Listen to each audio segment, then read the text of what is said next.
Israeli Prime Minister Benjamin Netanyahu and U.S. National Security Advisor Jake Sullivan met today in Tel Aviv to discuss the next phase of Israel's military campaign and its impact on civilians in Gaza. For more analysis on the role of the United States in this conflict, we want to bring in former U.S. Ambassador to Israel, James Cunningham. Mr. Ambassador, thank you so much for joining us.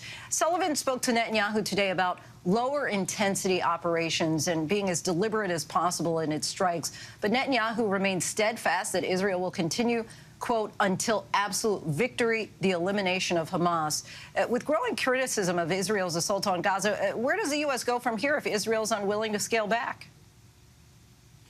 Well, I don't know that one can absolutely interpret Netanyahu's comments as meaning that they're going to continue just on their current course. I think they're also considering their options. They have to take into consideration Washington's wishes, President Biden's wishes and advice.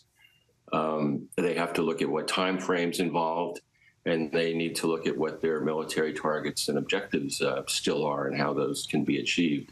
I anticipate that what one will see in the coming days and weeks is that there will be a shift in the conduct of Israeli operations.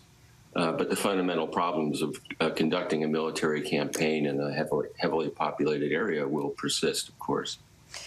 At this point, the United States and Israel are increasingly isolated in this conflict. The U.S., as you know, was the sole veto in the recent United Nations Security Council vote on a ceasefire. At the same time, President Biden says he still favors a two-state solution.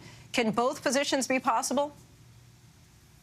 Well, they can certainly be possible. The United States has been in this position for a long time. When I was ambassador to the United Nations, I had several occasions in which I was the sole negative vote on resolutions condemning Israel's activities in the West Bank and so on.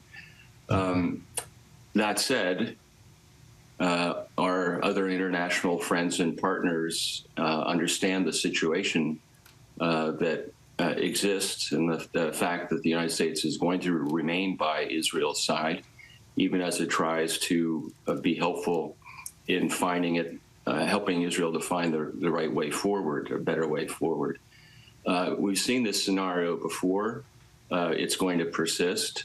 And I think the United States will remain firmly by Israel's side politically as it struggles to find a way to deal with this crisis. You're among several former ambassadors to Israel who criticized the Trump administration's decision to move the U.S. embassy to Jerusalem. Thinking about the embassy move and the billions this country has provided to Israel for its defense system, what role, if any, would you say the U.S. has had in recent years in inflaming tensions in the region? I don't think that the activities in the United States have inflamed the region at all. As a matter of fact, although I was critical of about the decision to move the embassy, the reason I was because it wasn't part of a strategy. It wasn't in a context that provided a perspective for how that move was going to help improve the situation in the region and our ability to work with Israel. We'll continue in that effort.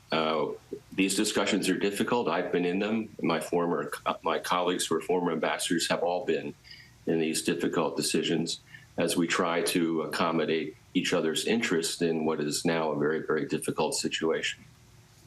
Ambassador Cunningham, we thank you so much for your time. Really appreciate you joining us tonight. Glad to do it. Thank you. Hi, everyone. George Stephanopoulos here. Thanks for checking out the ABC News YouTube channel. If you'd like to get more videos, show highlights, and watch live event coverage, click on the right over here to subscribe to our channel. And don't forget to download the ABC News app for breaking news alerts. Thanks for watching.